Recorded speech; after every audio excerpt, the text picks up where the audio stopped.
ფაქტები, საზოგადოების ჩართულობა, ანალიზი, მთავარი თემები.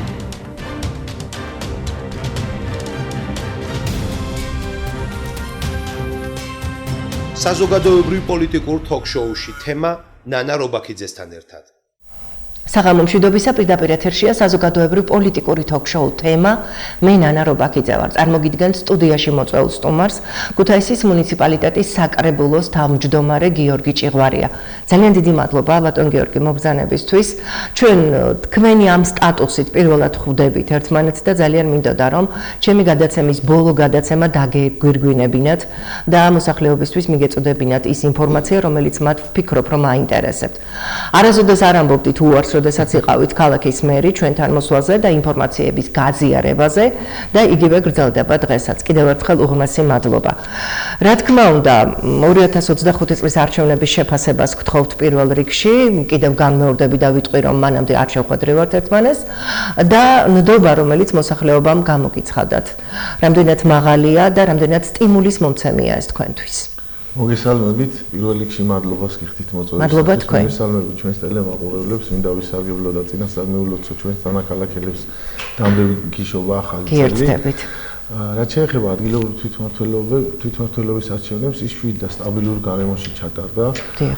მოსახლეობამ ძალიან მაღალი ლეგიტიმაცია მოგვანიჭა ქართულ ოცნებას, როგორც ქუთაისში და ქუთაისის სამაჟორიტარო ოლქებში, ისე მთლიანად მთელს ქვეყანაში და ეს ნიშნავს, რა თქმა უნდა, კიდევ უფრო დიდ პასუხისმგებლობას ცენტრალურ ხელისუფლების პასუხისმგებლობას ადგილობრივი ხელისუფლების წარმომადგენლების, რომ მაქსიმალური გავაკეთოთ იმისათვის, რომ ჩვენი ქალაქები კიდევ უფრო გავაუმჯობესოთ და მოსახლეობას შეუქმნათ მაქსიმალური კომფორტის შესაძლებლობის ფარგლებში, რა თქმა უნდა.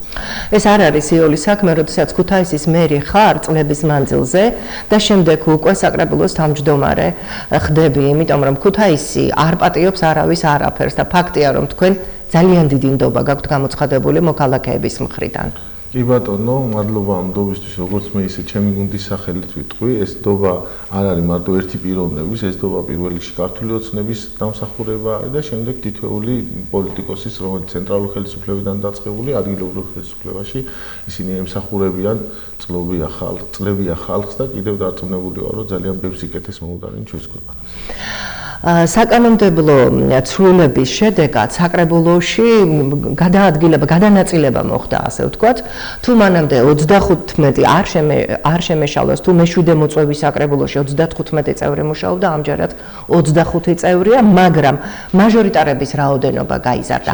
რატომ იყო ეს განპირობებული, რითი იყო ეს განპირობებული და აქვთ თუ არა მაჟორიტარებს მოსახლეობასთან მჭიდრო კომუნიკაცია?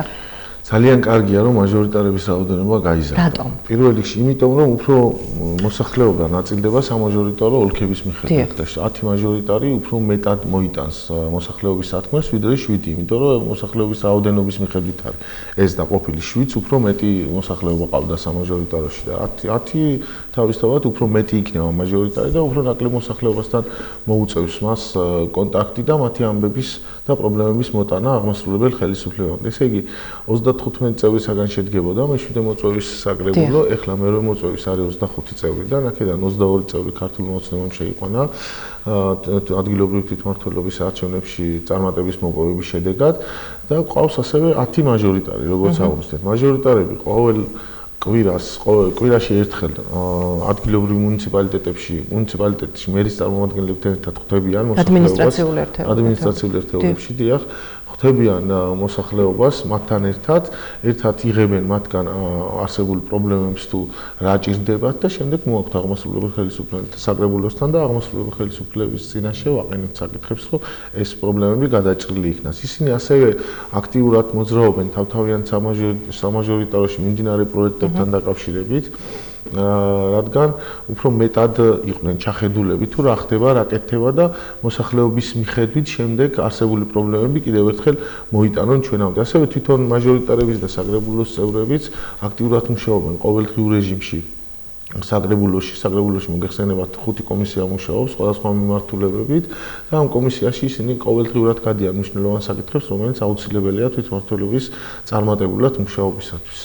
ასე რომ მაჟორიტარების და საკრებულოს დეპუტატებიც მაღალი ნდობის გამოცხადებიდან გამომდინარე განსაკუთრებულ პასუხისმგებლობას ვცნობთ თითოეულ ჩვენთაგანი, რომ აღმასრულებელ ხელისუფლებთან ერთად ვიმუშაოთ და კიდევ უფრო უკეთესი გავხადოთ ჩვენი ქალაქი.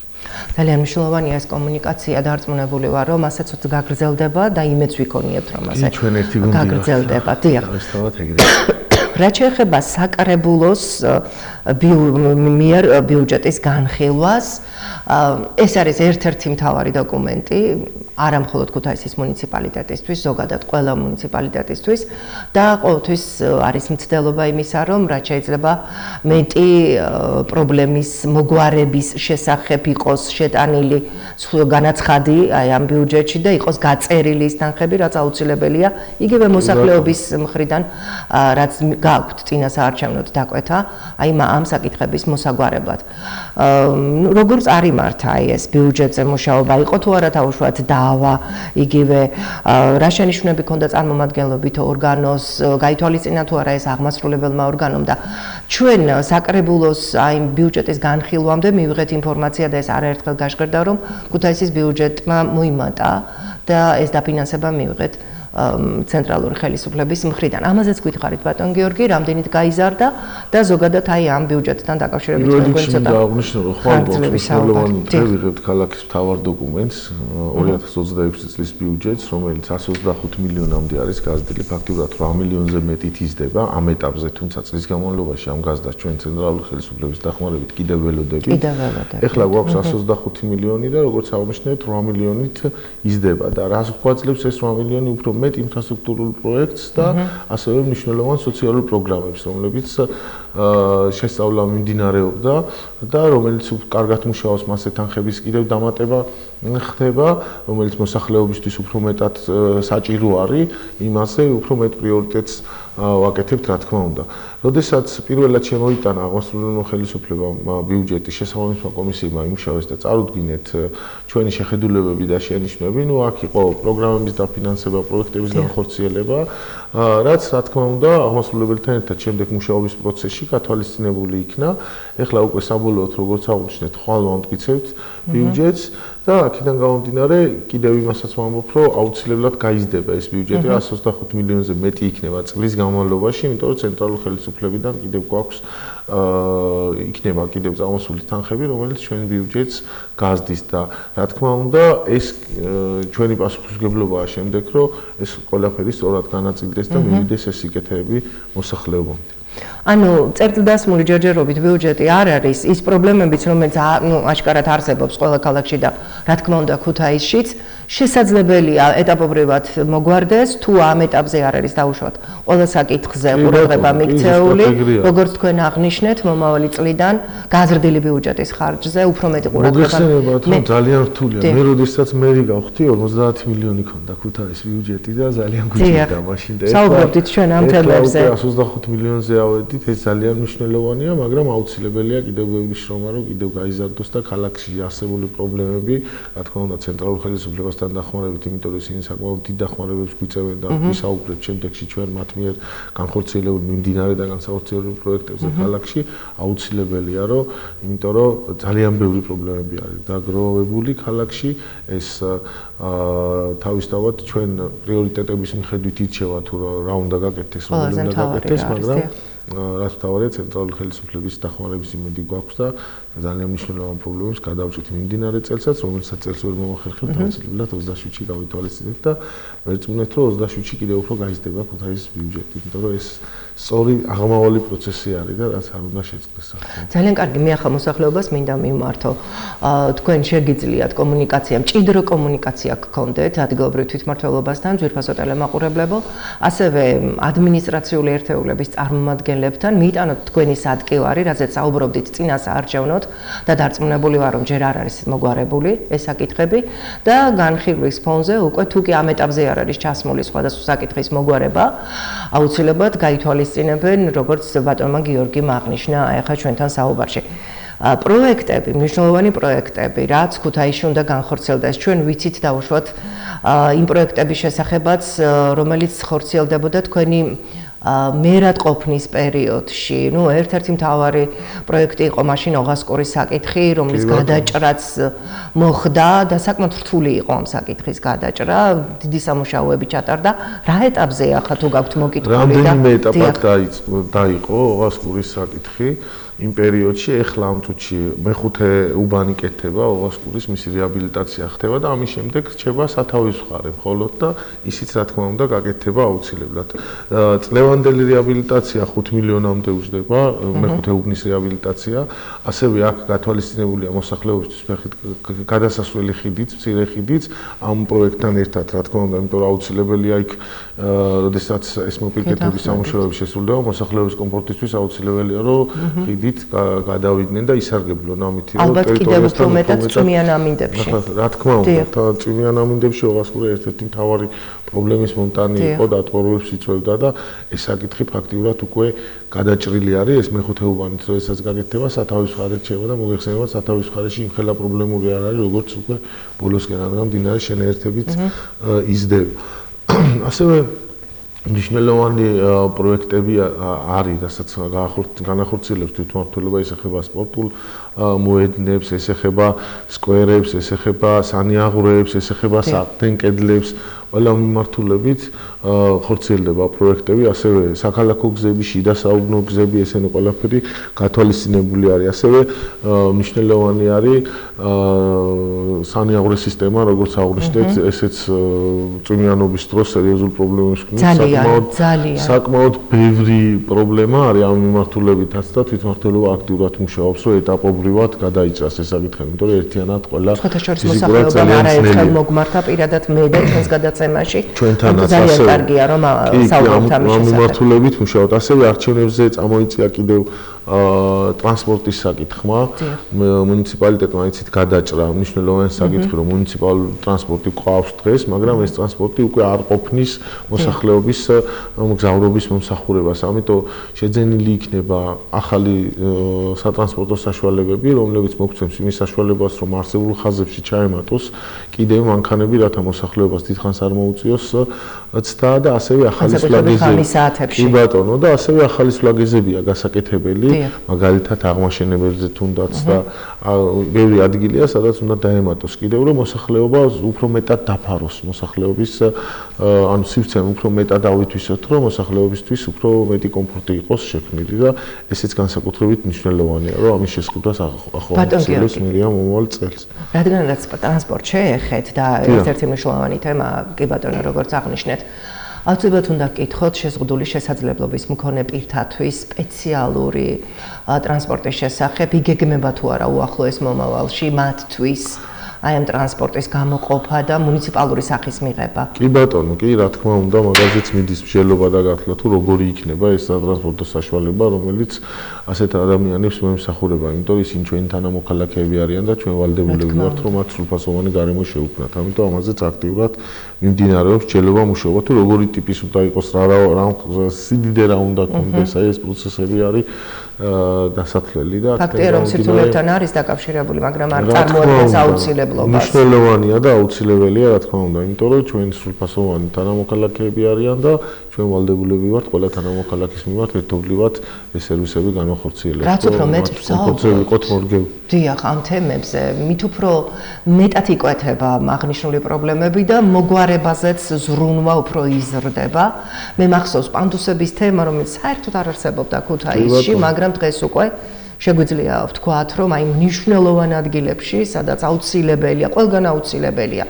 საერთო საცხოვრებელში არ არის ბევრგან და ძალიან უჭირს გადაადგილება, მაგრამ დიდი ნაწილი უკვე მოგვარებულია, მაგრამ ბევრი კიდევ თავის დროზე, ჯერ კიდევ თქვენი მერობის პერიოდში, მე იმედი მაქვს, რომ აი ტრანსპორტის თემაც მოგვარდება. რა, იცით, თქვენ საუბრობდით, რომ მოსახლეობის ჩართულობა თვითმმართველობის განვითარებაში არის აუცილებელი. მათი მომართვიანობა, მათი საჭიროებებზე ღიად საუბარი, ეს არის იმის საშუალება, რომ ჩვენ უფრო მეტად დავხვეწოთ პრიორიტეტები და მოქალაქეთა ჩართულობით ეს არის ძირითადად თვითმმართველობის არსი, რომ მე რომელიმე ჩინოვნიკი იქმა კი არ უნდა გადაწყვიტოს, სადმე რა გაკეთდეს ქალაქში, არამედ მოსახლეობის მოთხოვნიდან გამომდინარე წარიმართოს ქალაქის განვითარებაც და ძალიან კარგი იქნება თუ ჩვენი თანაქალაქელებიც უფრო მეტად აქტიურები იქნებიან. არა კლიათ აქტიურობა, მაგრამ კიდევ მეტად აქტიურები თუ იქნებიან, კარგი იქნება. და ჩვენ მედიის წარმომადგენლები მედიატორის როლს აუცილებლად შევასრულებთ, როგორც ამას აქამდე ვაკეთებდით. ნუ ერთ-ერთი მნიშვნელოვანი თემა, რაზეც რეკლამირებაც არის უკვე გაკეთებული და ძალიან საინტერესოდ, ეს არის სპორტის სასახლე,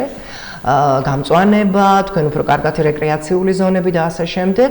თვალის მომჭრელია ეს ყველაფერი, ეს მითია თუ რეალობა პირველ რიგში, ბატონ გიორგი, როდის დაიწყება აი ამაზე უკვე მუშაობა, სამუშაოები და დასასრულსაც თუ გვეტყვით დაახლოებით მაინც. მინდა აღვნიშნო, რომ ქართული ოცნების ხელმძღვანელობის და ხელისუფლებაში ყოფნის პირობებში განსაკუთრებული აქცენტი კეთდება ახლა ქუთაისზე, იმიტომ რომ ისეთი მასშტაბური პროექტები ხორციელდება ჩვენს ქალაქში, რომ ძალიან მნიშვნელოვანი იქნება ეს ქალაქის განვითარებისას, თუნდაც სპორტის სასახლე, რომელიც 5000 კაცზე იქნება გათვლილი, ის იქნება საერთაშორისო სტანდარტებით აშენებული, იქნება რამდენიმე სპორტული დარბაზი, სხვადასხვა საცურაო აუზი და ასევე სხვადასხვა მნიშვნელობის შიგნით ინფრასტრუქტურა მოეწყობა, რაც მოგცემს საშუალებას, რომ საერთაშორისო დონის შეჯიბრები ჩატარდეს და ქალაქის მიეხმაროს ქალაქს სპორტული ტურიზმის განვითარებაში.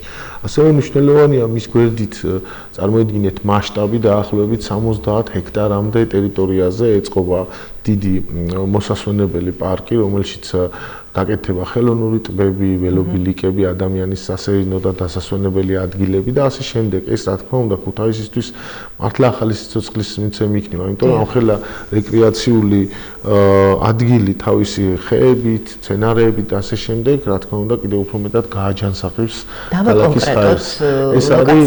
ეს არის აი სადაც სპორტის სასახლე შენდება დაახლოებით ყოფილი მემორიალის ძეგლთან.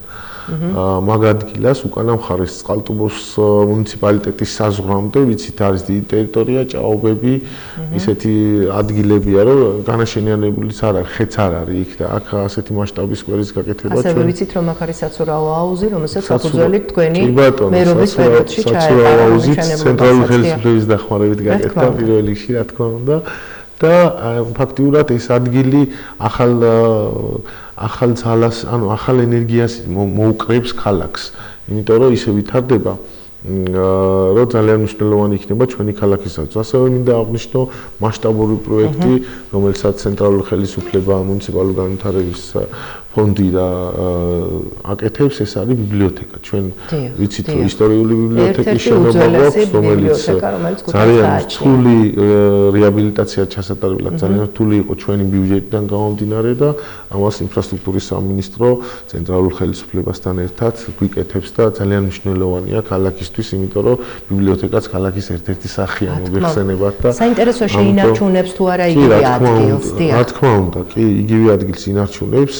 ისინი კულტურული მემკვიდრეობის სააგენტოსთან ერთად შემუშავებული პროექტით მიდის მუშაობა, იგივე ადგილს შეინარჩუნებს, იერსახე შეინარჩუნებს, ეს კულტურული მემკვიდრეობის ნიუანსები იქ შენარჩუნებული იქნება და გვექნება ახალი თანამედროვე ბიბლიოთეკა, რომელიც ძალიან ისტორიულია ჩვენთვის და ჩვენი ქალაქისთვის. და ზერჯერ კიდევ წლების წინ საცავის პრობლემა იდგა და საცავის უნიკალური წიგნების ბედი ხდება დღესაც და ამდენად დროული კერაცოტა დაგვიანებულიც არის ალბათ. ასევე მნიშვნელოვანი არის მოსწავლე ახალგაზრდობის პარკის გაკეთება, მაგის რეაბილიტაცია მიმდინარეობს უკვე, როგორც აი 70 ჰექტარზე რეკრეაციული ზონის რეაბილიტაცია მიმდინარეობს, ბიბლიოთეკაშიც უკვე აქტიურად მუშაობენ, დაიცალა ეს წიგნები შეინახა შესაბამისად, როგორც საჭირო იყო.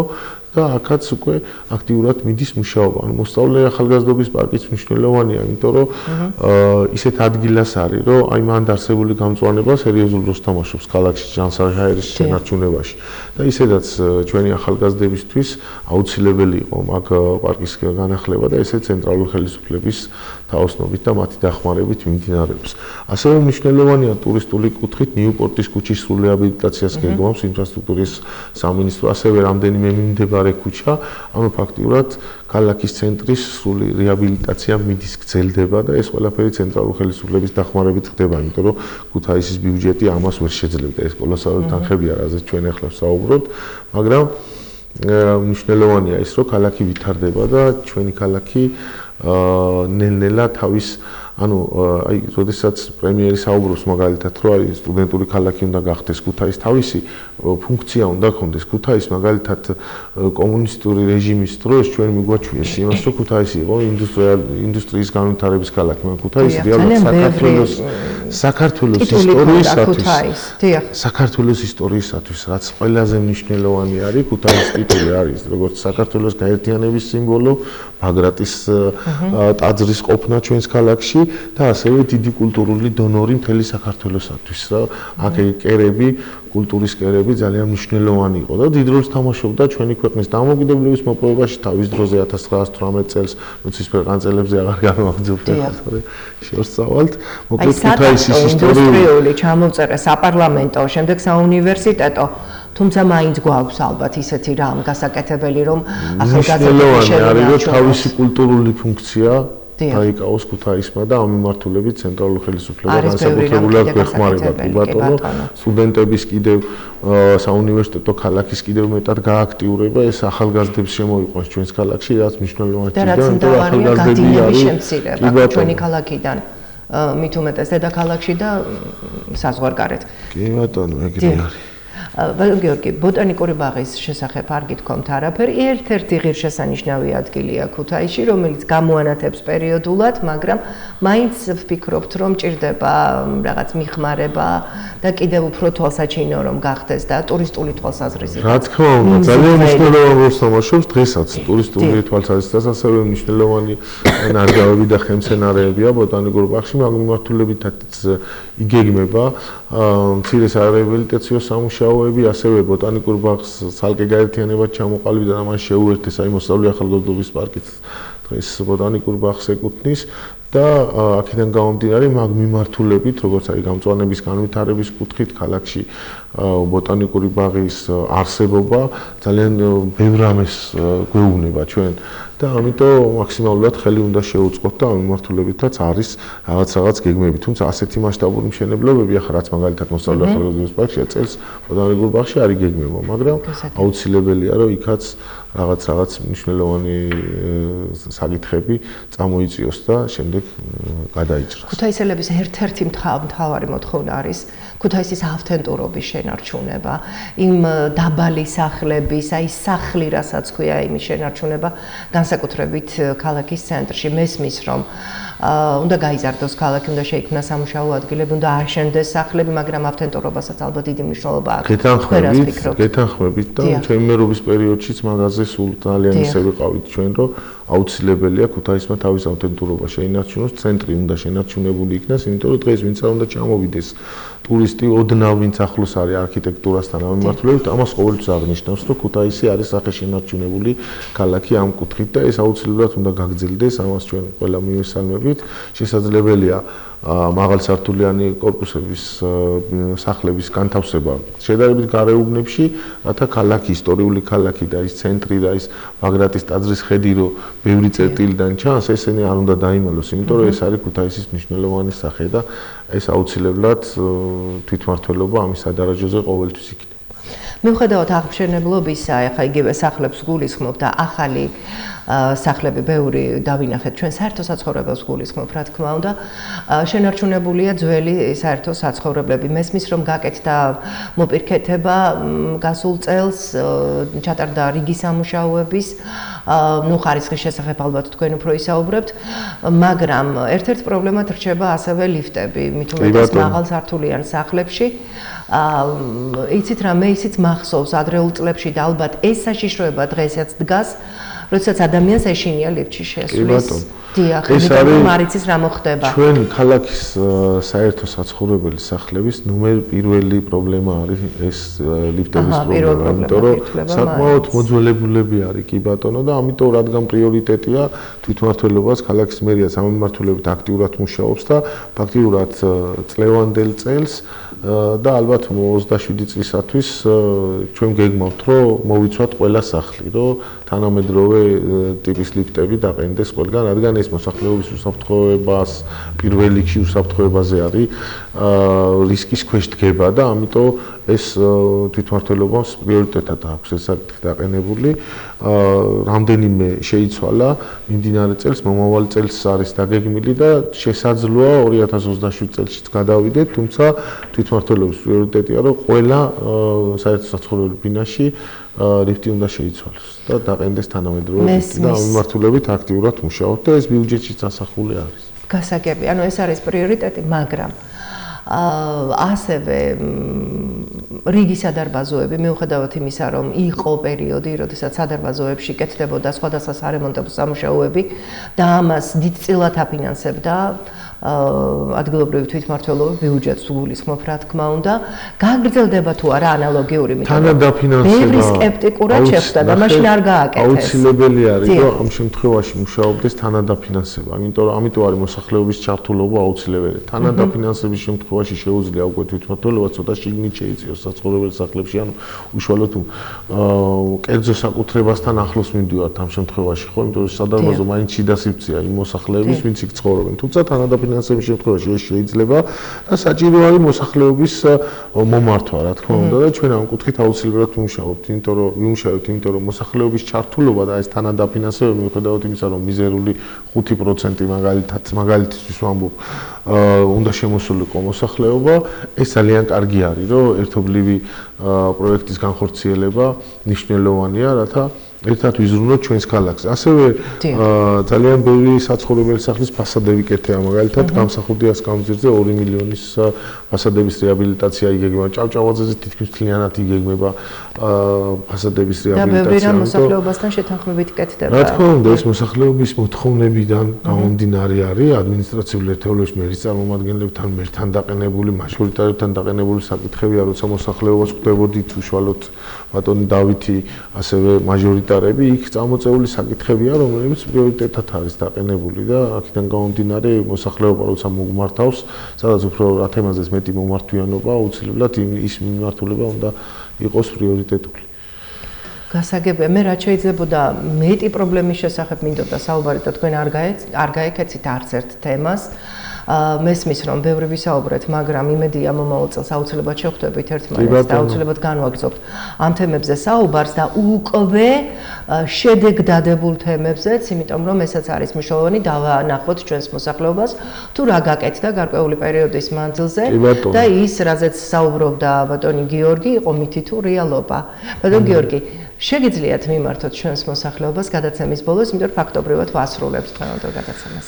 კიდევ ერთხელ მინდა ყველა ჩვენს თანაქალაქელს წარმატება უსურვო, გილოცავთ დამდეგშობა ახალ წელს, დარწმუნებული ვარ, რომ არა მარტო ჩვენი ქალაქი, არამედ ჩვენი ქვეყანა იქნება წარმატებული, გაერთიანებული, განთლიანებული და ერთ-ერთი ძლიერი სახელმწიფო. ეს რა თქმა უნდა, არა მარტო ხელისუფლებას შეუძლია, არამედ ხალხის ერთად დგომით ეს ყველაფერი შესაძლებელია და მინდა წარმატებები გისურვოთ. უღრმესი მადლობა. მინდა შევახსენო ჩვენს ტელემაყურებლებს, რომ გადაცემის სტუმარი გახლდათ ქუთაისის მუნიციპალიტეტის საკრებულოს თავმჯდომარე გიორგი ჭიღვარია და როგორც მან აღნიშნა, არაერთხელ გვექნება კიდევ ანალოგიური საუბრები უკვე შედეგების შესახებ, თუ რა გაკეთდა მომავალ წელს, რა თქმა უნდა. მე ამ ფორმატით მომავალ წლამდე გემშვიდობებით, მომავალ წელს გვექნება უკვე გადაცემა 2026 წელში. მინდა გისურვოთ პირველ რიგში ჯანმრთელობა, სიკეთე, სიხარული, ბედნიერება და გემშვიდობებით მომავალ შეხვედრამდე. ნახვამდის. მნიშვნელოვანი ფაქტები, საზოგადოების ჩართულობა, ანალიზი, მთავარი თემები.